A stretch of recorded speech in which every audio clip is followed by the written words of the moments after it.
Buenas tardes,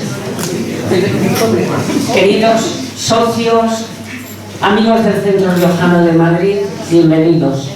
Esta tarde no debiera haber sido yo quien diera la bienvenida a estos ilustrísimos señores, pero el presidente del Centro Riojano se ha ido para La Rioja. Vete tú. Bueno, vale, voy, se ve encantada. Bueno, estamos con amigos. Los venezolanos siempre, amigos.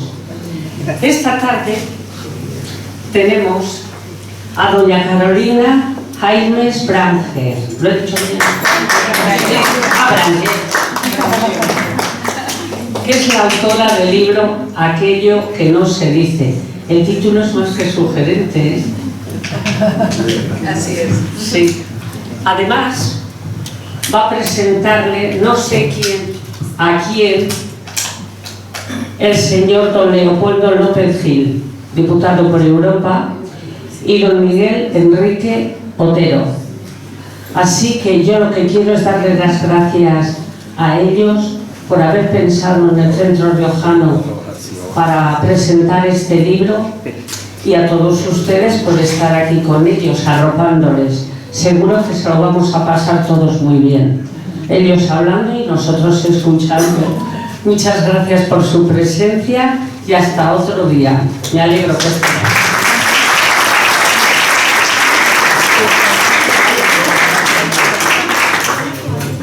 Una cosa, antes que se me olvide, cuando el acto concluya, prefiero que no se queden en el patio hablando, o bien aquí o bien salen a la calle, porque los vecinos son muy delicados. Y los venezolanos somos muy escandalosos. Claro, entonces prefiero que eso, que no nos llame la atención. Y que salga un cuarto vacío de la puerta a su casa. Ah, hay espacios vacíos, ¿no?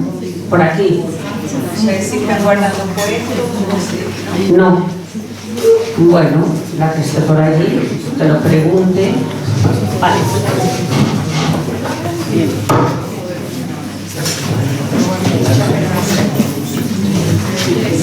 Ay, qué bien. Qué bien, porque yo soy muy patusado. Por favor, Gloria. Bueno, Aquí están grabando. Es caray, has dicho. la acogida que nos da el Centro Riojano, la verdad es que cuando nos propusieron presentar este libro en el centro, haber tenido ya el gusto de hacer algunas presentaciones anteriores, siempre hemos encontrado el calor de una gente que realmente aprecia a Venezuela en todos sus sentidos. Y creo que para mí hoy es un verdadero placer, yo diría un privilegio, presentar a dos personas para las cuales tengo primero una profunda admiración y segundo mucha amistad de muchos años. En primer lugar, vamos a tener el privilegio de oír a Miguel Otero como presentador de un libro. Miguel Enrique no creo que necesite ninguna presentación en Venezuela, pero por si acaso, ya que hay mucha gente joven en el grupo, Miguel Enrique tiene entre las muchas cualidades una cualidad muy particular. Probablemente es el único editor de un periódico, editor propietario, que se negó a doblegarse al régimen de Chávez y de Maduro. Y precisamente por tener esa actitud lo tenemos hoy en España desde hace casi 10 años, y ya todos saben cuánto le ha costado a su patrimonio personal el haber tomado esa actitud tan valiente. Pero él tiene autoridad para presentar libros. De hecho, como editor presidente del Diario Nacional, tenía una de las mejores colecciones de libros, entre los cuales también estaban los libros de historia de Venezuela, historia política sobre todo, historia sociológica. Por lo cual, cuando me dijo que iba a presentar el libro de Carolina, dije, bueno, nadie mejor que tú para hacerlo. Luego también tengo el privilegio, como dije antes, de presentar a alguien como Carolina. Carolina la conozco casi desde que ella era estudiante, ¿verdad? Recién egresada, creo, de la Universidad Metropolitana, donde yo ocupaba uno de los puestos en el Consejo Superior, y ella tomaba la representación de los egresados en ese año. Pero a Carolina se le conoce no solamente como ingeniero, como persona aguerrida, sino también como una periodista extraordinaria. Sus artículos en los periódicos de Venezuela siempre fueron muy pugnaces, muy atrevidos y muy valientes. Y por otro lado ha publicado muchos libros, pero esta es la primera vez que se atreve a ofrecernos una novela que basta leer el título para imaginarse que va a ser una novela que trae mucho interés.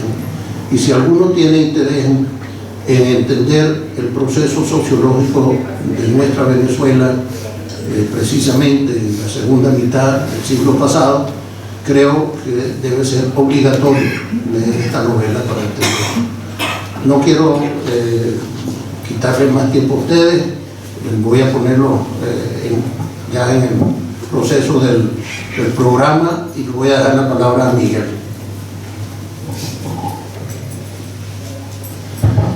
Bueno, gracias Leopoldo por tus palabras.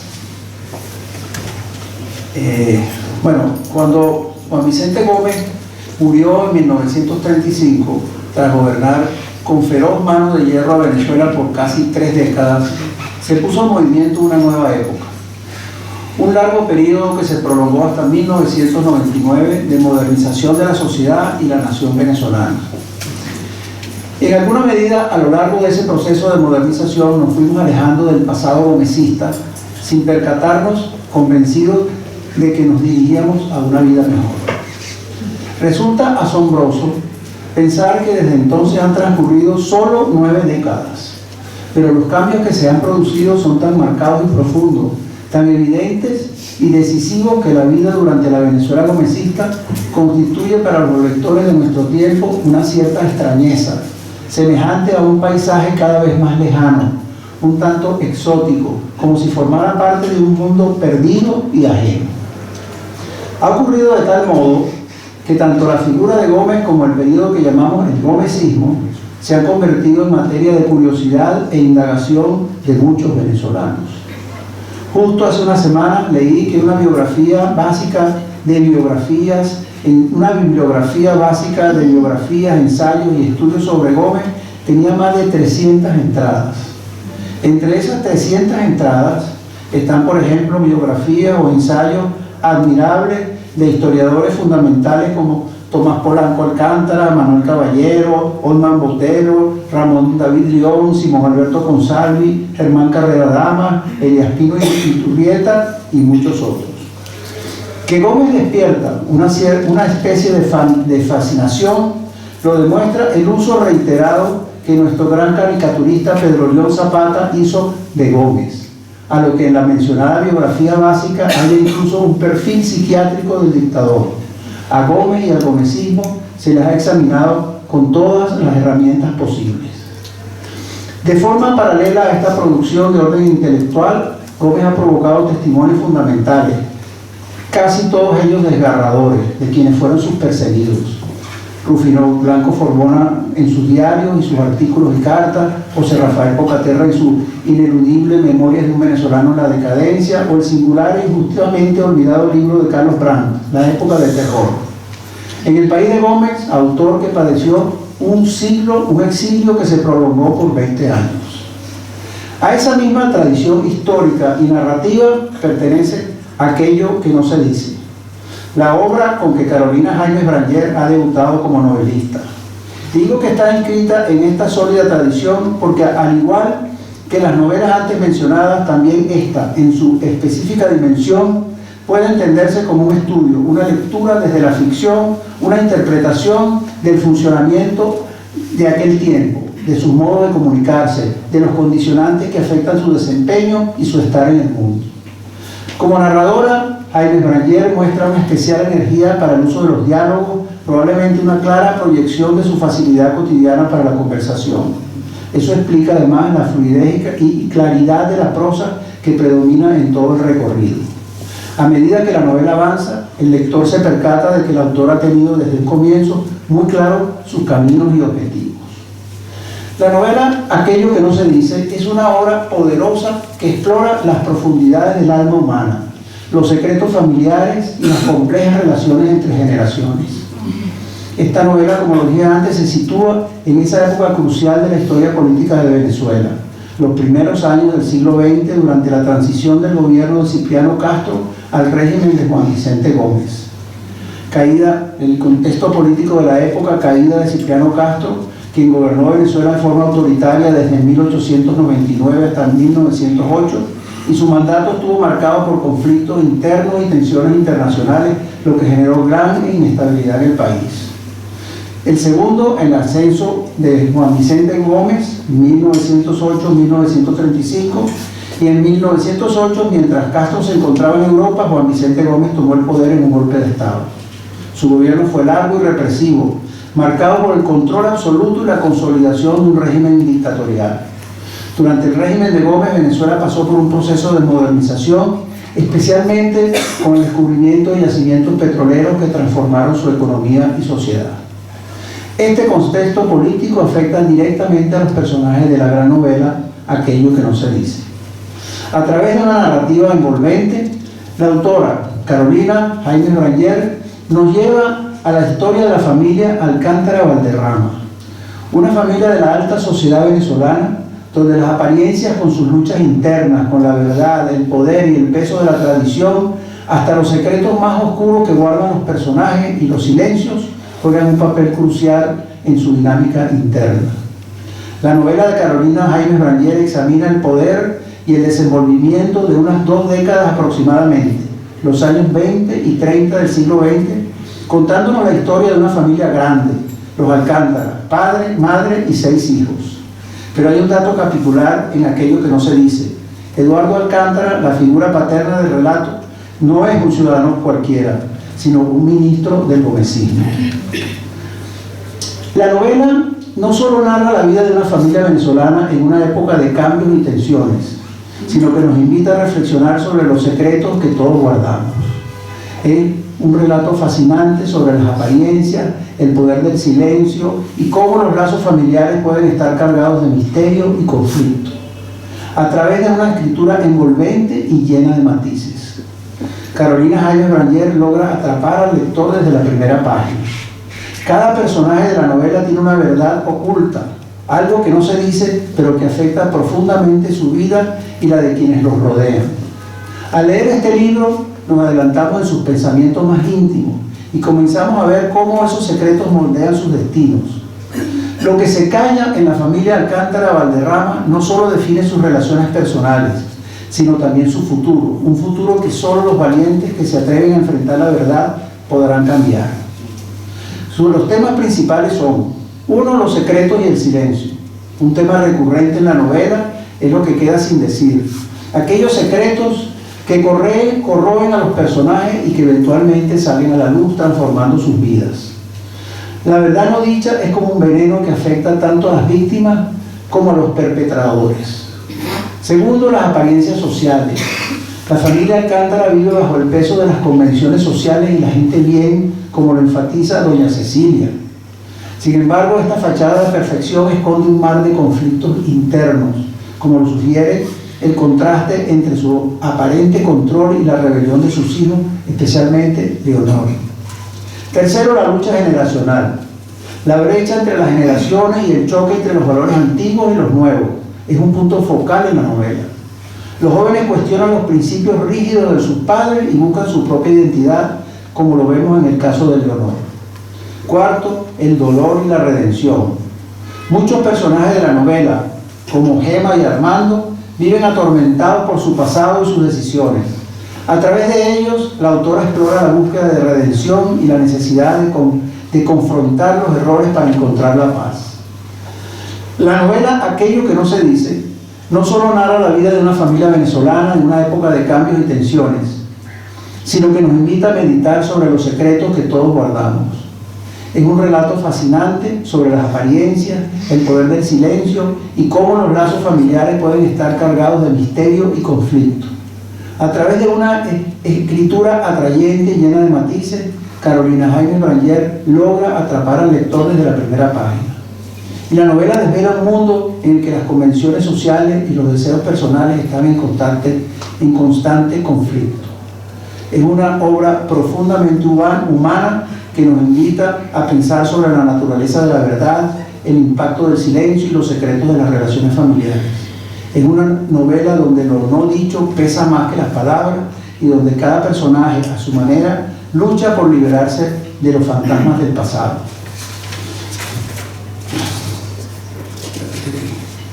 Dicho esto, quiero cerrar esta intervención con mi palabra de elogio a aquello que no se dice. Se trata de un esfuerzo logrado, que recompensa con creces al lector y lo devuelve a un tiempo venezolano que, aunque se presente como una época superada por la modernización del mundo, en realidad sigue presente, mucho más próxima de lo que queremos, cargado de lecciones y visiones que todavía hoy son de gran utilidad. Gracias, Carolina, gracias a todos por escuchar.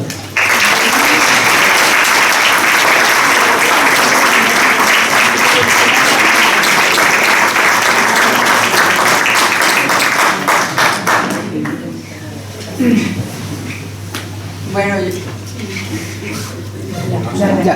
¿se oye? Sí.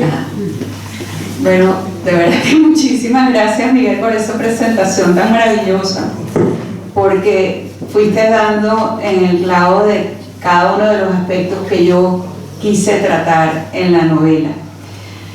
Gracias, Leopoldo, por haber hecho posible que se presentara el libro aquí.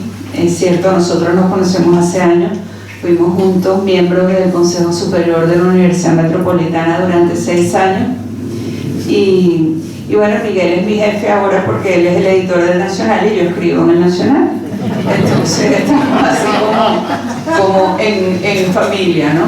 Pero no es la familia Alcántara Valderrama, que es una familia pues bastante disfuncional, como ya la gente que leyó la novela lo sabe, y espero que los que no la han leído lo hagan, porque las críticas que he recibido, por lo menos hasta ahora, han sido todas buenas, y eso me hace muy feliz porque yo pasé bastantes años, yo escribo muy rápido, pero esta novela no fue que me tomó 20 años escribirla, sino que la escribí por partes. Yo escribí primero como 120 páginas y cuando mi mamá se me ocurrió la malísima idea de enseñarle la novela a mi mamá, y mi mamá entró en el shock más absoluto de que yo no podía hablar de sexo, de que yo no podía decir grosería, que aquello que las niñas bien, porque bueno, las niñitas bien no hablan de esas cosas, ¿no? De hecho la novela, el título original era Gente Bien, y cuando Planeta me dice que sí me la va a publicar, la única exigencia que me hicieron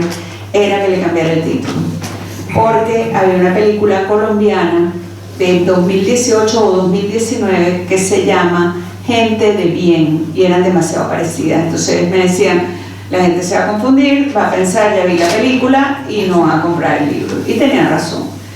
Y me puse con la inteligencia artificial, dame títulos para una novela que trate de la hipocresía de la alta sociedad venezolana a principios del siglo XX. Entonces las máscaras, no sé qué, las máscaras, todo eran máscaras. De hecho en la portada, si lo ven los que ya tienen el libro, la foto familiar, todos tienen unas máscaras venecianas. Y la novela empieza el día que se toman esa foto. Que el fotógrafo les dice, pero que parecen unas máscaras, algo más de vida, y uno de los muchachos le dice, nosotros no parecemos, nosotros somos. Es esa crítica la que quiero hacer, esa crítica a esa sociedad que es, haz lo que yo digo pero no lo que yo hago.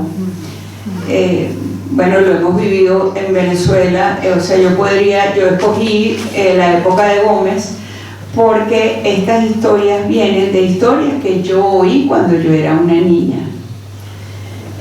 Por cierto, mi familia era gomecista, por el lado de mi mamá, por el lado de mi papá eran absolutamente lo contrario, y menos mal que tuve ese balance, ¿no? Porque hay que ver que crecer oyendo una apología de los dictadores venezolanos es un horror, ¿no? Menos mal que estaba mi papá ahí. Y tenían cuentos, y yo oí esos cuentos que me fascinaban.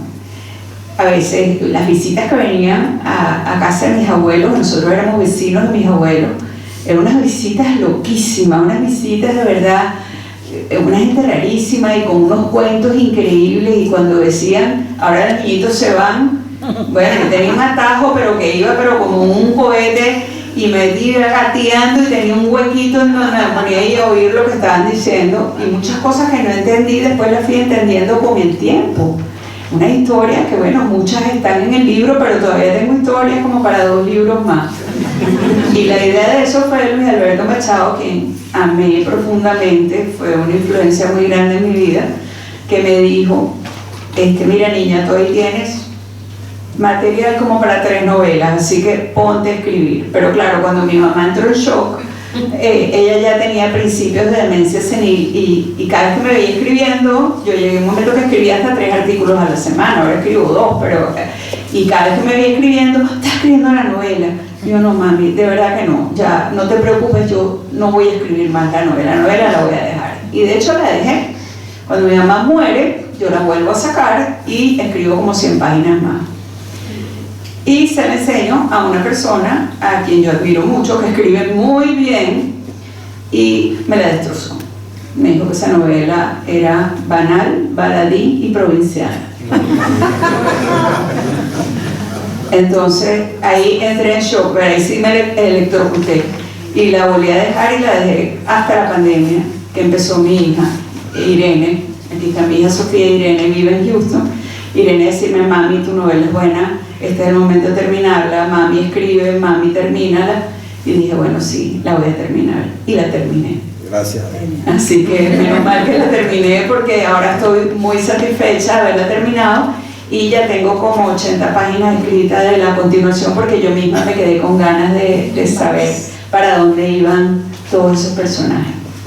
No sé si alguien quiere preguntar algo, si tú, Miguel, quieres decir algo más. Sí, a ver. Hola, me llama la atención que una ingeniero en sistemas, máster en educación, ¿cómo sentiste, por qué empezaste a escribir? Si son carreras que no están relacionadas con la escritura, ¿cómo comenzaste a escribir? ¿Por qué? Yo empecé a escribir desde que era una niñita, desde que aprendí a leer.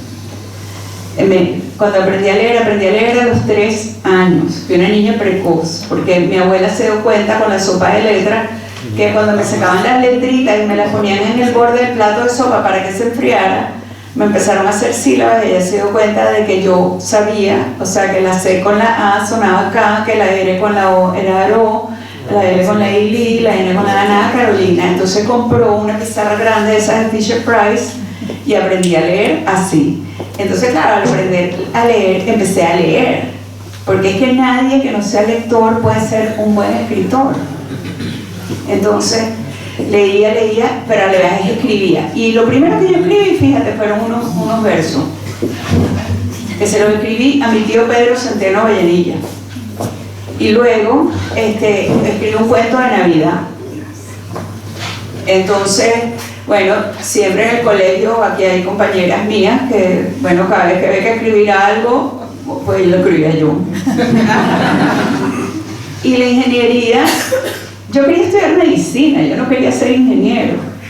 Y el año que yo me gradué de bachiller, que fue en el año 76, yo tenía derecho a cupo, pero la universidad venía con 2 años de rezago, porque estuvo cerrada en la época de Caldera.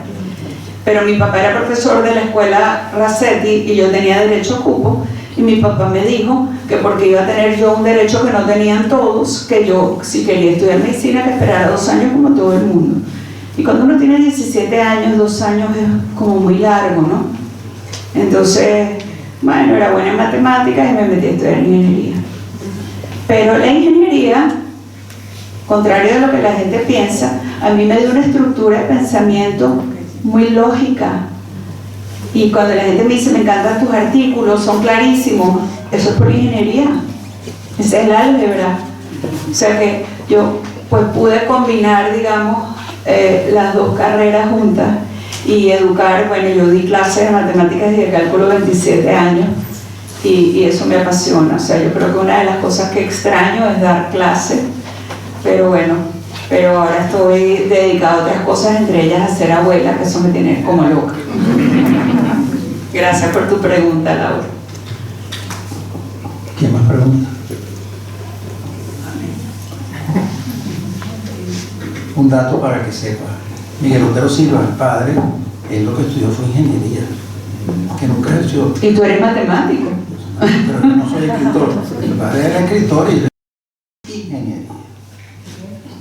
Bueno, hay un episodio en la novela en donde sale Miguel Otero Silva, porque en la parte, por supuesto, la editora que me puso Planeta, ella dice que mi novela es una novela histórica. Yo nunca pretendí escribir una novela histórica. Lo que pasa es que una novela que está dentro del marco del gomecismo es imposible que no esté siempre esa sombra del dictador como samureando por todo el ambiente, aunque no esté, digamos, presente como protagonista, ¿no?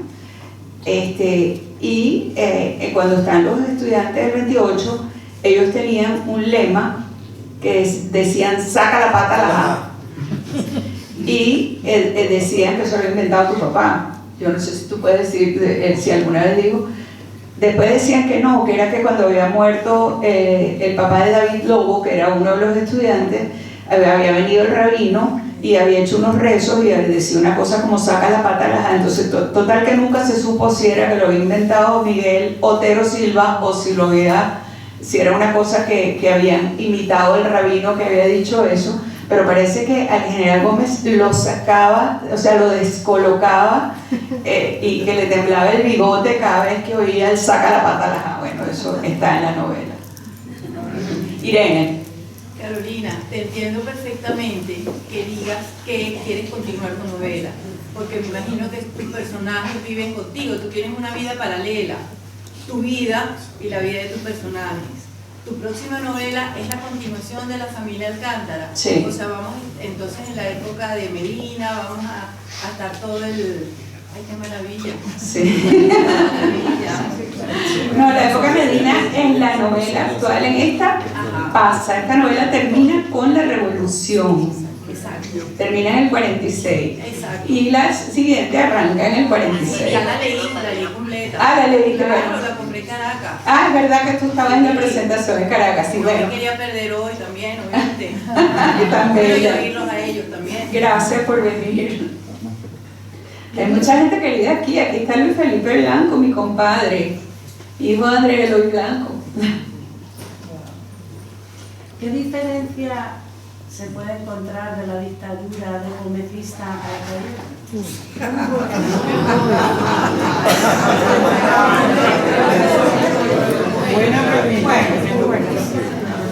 que ha pasado casi un siglo y parece que todo un siglo. Dictadura es dictadura y dictadura donde sea y cuando sea es mala. O sea, pero yo ahí sí voy a defender a Gómez. Gómez tenía una idea de modernizar, una idea de progreso que desgraciadamente lo que tenemos ahorita, lo que tiene es una idea de destrozar y lo han logrado con gran éxito. Entonces, esta es peor que aquella. Bueno, hay una diferencia. Gómez era nacionalista. Sí, exacto. ¿Sabes, no? Ni Magno. Sí, exacto. Estos vinieron a destruir, pues, entonces. Y una acotación, más que una pregunta, Nacho. una acotación a eso, es que... el gran músico Nacho Iscaray. Muchas gracias. Que en Gómez existía una represión brutal, terrible, hacia la política y los periodistas, la gente...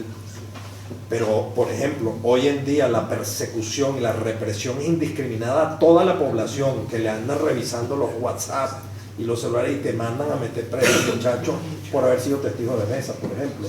También eso es una diferencia, por lo menos al momento actual de la dictadura venezolana. Sí, bueno, eso es verdad. Incluso con la de Pérez Jiménez, ¿cuántas veces no hemos oído quien no se metía con Pérez Jiménez vivía tranquilo? Eso no justifica la represión. No, claro que no, ni para la que de dictadura. ninguna manera. Pero es que esta cosa es terrible, porque es que... Le puede tocar a cualquiera. Sí, sí. Jaime. Hola. Carlos, tú ves, estamos hablando de dos dictaduras, la de Gómez y la de hoy en día. ¿Tú ves alguna similitud en términos de la hipocresía, en términos de esa actuación familiar o de familias que se adapten o se acoplen a los regímenes? Sí, claro que sí. Hoy en día y de aquel momento. Y hoy en día es peor. Porque, bueno, ahí están los bolichicos. Y los bolichicos son un pequeño ejemplo de toda la gente que ha hecho negocios y que son testaferros del gobierno de hoy. Son dueños de este barrio. Es eso, haz lo que yo digo, pero no lo que yo hago. Yo fui testigo, mi hija Tuti, ella hacía terapia de caballo en el country y yo vi llegar a Alejandro Andrade y todo el mundo, Alejandro. Y Alejandro Andrade decía, whisky para todo el mundo que yo invito. Y la gente le aceptaba el whisky. ¿Qué necesidad? Es más, una vez una pareja me contó de cómo ellos se fueron para París con Alejandro, y todo el periplo del avioncito que agarraron en Caracas para ir a buscar el grande en Aruba, que tenía autonomía para volar por encima del Atlántico. Llegaron a París, llegaron a George Sand, almorzaron en no sé dónde, que tenía 3 estrellas Michelin. Después al día siguiente fueron para no sé dónde y se regresaron para Caracas. Esa puede ser la similitud, hay diferencias en ese comportamiento. Mira, yo creo que antes había como más dignidad, pienso yo. No, mira, yo no iba a intervenir, pero realmente. Primero, era una Venezuela agrícola.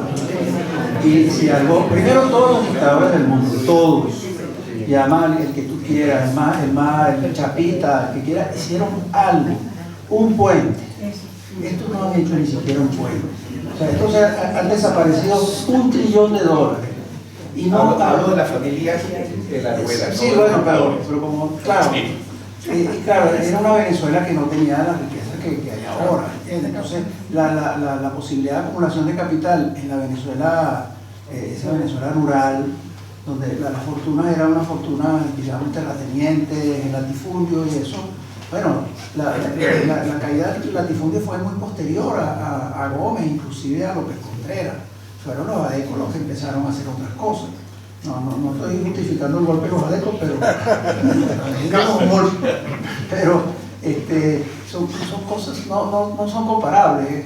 O sea, toda dictadura es horrible, por supuesto, y siempre hay gente que se beneficia de la dictadura, y cuando hay tal montaña de dinero que en este periodo, o sea, si comparas a Gómez con este periodo en cantidad de dinero, debe ser una milésima, 10 parte de los recursos que ha manejado comparar eso. Y la 10 parte de lo que se robaron también, ¿no? Claro, también, porque también cuando Gómez, todos los dictadores siempre hay una cosa de robo. Pero es que lo de ahora es una cosa. Pero de nuevo, no es el monto, sino la actitud de la sociedad hacia ese tipo de régimen. La actitud de la sociedad es de Mira, anoche estábamos hablando con Ariana Martínez, que está aquí vegetariana, que ella me decía que ella se estaba acordando, que ella se acuerda mucho de un artículo que yo escribí hace años, en donde yo hacía la diferencia que en Venezuela existe un corrupto, el corrupto y mi corrupto, y son 3 cosas distintas. Porque el corrupto es ese que es ahí que quemarlo en la hoguera, ese es el corrupto, o sea, un corrupto por ahí. El corrupto es el que tú sabes quién es, pero no te beneficia. Pero si es mi corrupto, así como el caso de Andrade, entonces ese sí lo defiende a capa y espada. Mira, en el country club había gente que se iba con Andrade para Wellington en el avión y se quedaban en la finca, invitados por él. Chico, ¿qué es eso? Es imposible hacer una cosa con venezolanos porque no se caiga en la política. Eso lo dije a Carolina.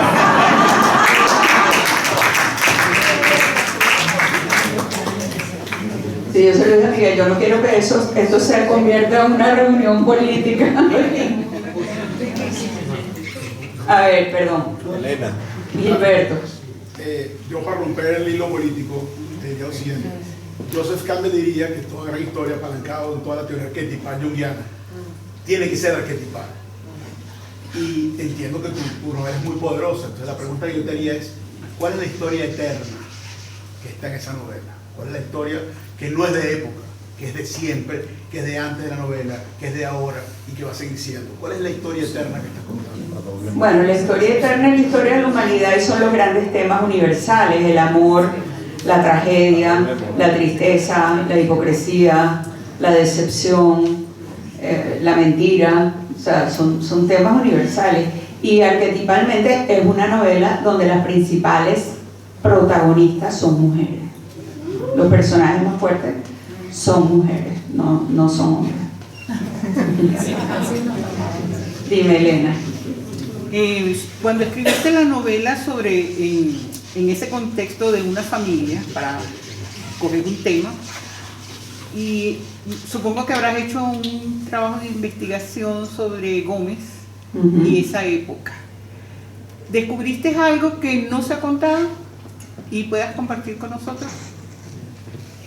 Algo que no se haya contado.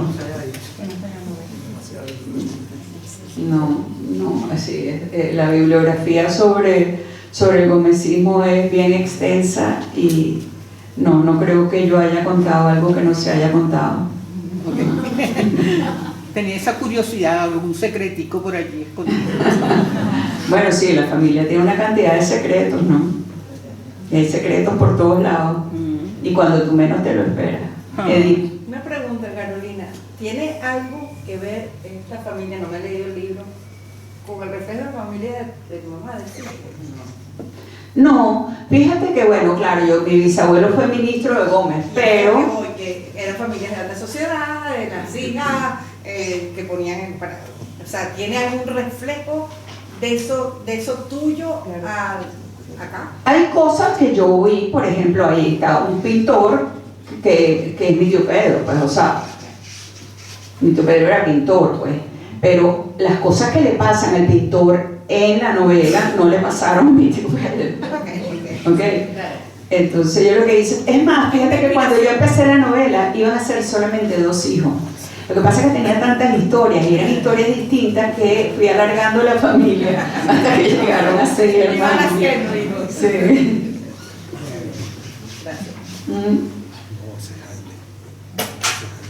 ¿Alguien más? Beatriz, ¿tú querías decir algo? Sí, yo tengo que regresar un poquito al tema político, desgraciadamente, para responder la pregunta que tú hiciste, porque yo no sé si ustedes recuerdan de una historia muy conocida, que muchísima gente conoció en esa época, en la época de tus abuelos, de tus bisabuelos, relacionada con Gómez, que es que él tenía una salud bastante precaria y él en un momento determinado tuvo un problema renal serio y tenían que ponerle una sonda, tenían que sondearlo. Y no había médico en Venezuela que se le ocurriera sondear al presidente, y mucho menos a ese dictador, porque su cabeza iba a ser cortada al día siguiente si esa cosa no salía bien. Y hubo, sin embargo, un joven venezolano que se había graduado en Francia y que él tomó la decisión y le propuso a Gómez ponerle la sonda. Adolfo Bueno. Exacto, Bueno. Y Adolfo Bueno, pues yo te lo relaciono con el tema de era mi abuelo. Pero fíjate, Adolfo Bueno fue premiado por él con concesiones petroleras. Entonces, ¿sabes? Hay que preguntarse si realmente ahí no hay también un género de corrupción ligado al hecho de, y además lo nombraron ministro del Interior también. Es decir, la corrupción siempre está ligada a esos regímenes totalitarios y autocráticos. ¿Por qué? Porque sí, porque es una manera de premiar a todo aquel que te beneficia a ti. Claro, pero es que en la democracia también hay corrupción, ¿no? Yo creo que la corrupción tiene que ver con los valores que tiene cada quien. Y eso es casa, ¿no?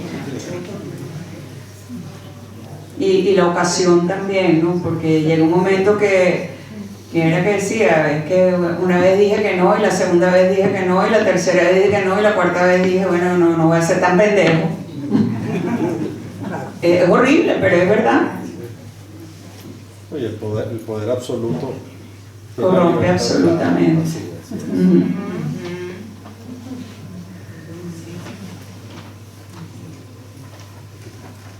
¿Alguien más? Ajá. Contando una cosa que has nombrado al doctor Bueno, un tío abuelo mío, que era Gustavo Escobar, era íntimo amigo del doctor Bueno. Y entonces él tenía 6 hermanas, él se había quedado huérfano y tenía que casar las hermanas. Él trabajaba, estaba con una cantidad de problemas. Y el doctor Bueno le consiguió también con Gómez un royalty. Y entonces por eso él se fue a París y allá nació Marisol Escobar. Ah, imagínate. Por esa amistad que tenía con el doctor. Eso ha pasado y seguirá pasando, pero eso no es, o sea, eso es algo que sucede, ¿no? O sea, tú tienes la posibilidad, se la das a tu amigo, si es una persona buena, es normal, eso no es algo grave. Bueno, pero fíjate que una cosa que ahora que nombras a Marisol, que era tan amiga de los blancos, ahorita en Venezuela pasa una cosa, que hay unos odios que son recalcitrantes, o sea, es impresionante. Yo no nací ni crecí en un país así, o sea, para mí esto es un país desconocido.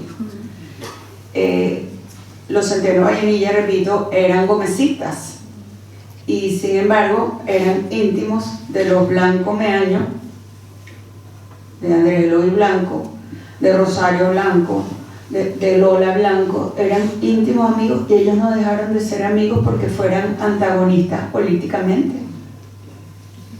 Esa es la gran diferencia. Esa es una de las grandes diferencias. Habiendo estado Andrés Eloy preso como... ¿Perdón? Habiendo estado Andrés Eloy Blanco Meaño preso con Gómez también. Exacto. ¿Sí? No sé, Luis Felipe, si quieres decir algo. No. Yo soy el Luis Felipe, yo soy sobrino nieto de él, pero no me atrevo a hablar porque estando mi tocayo aquí.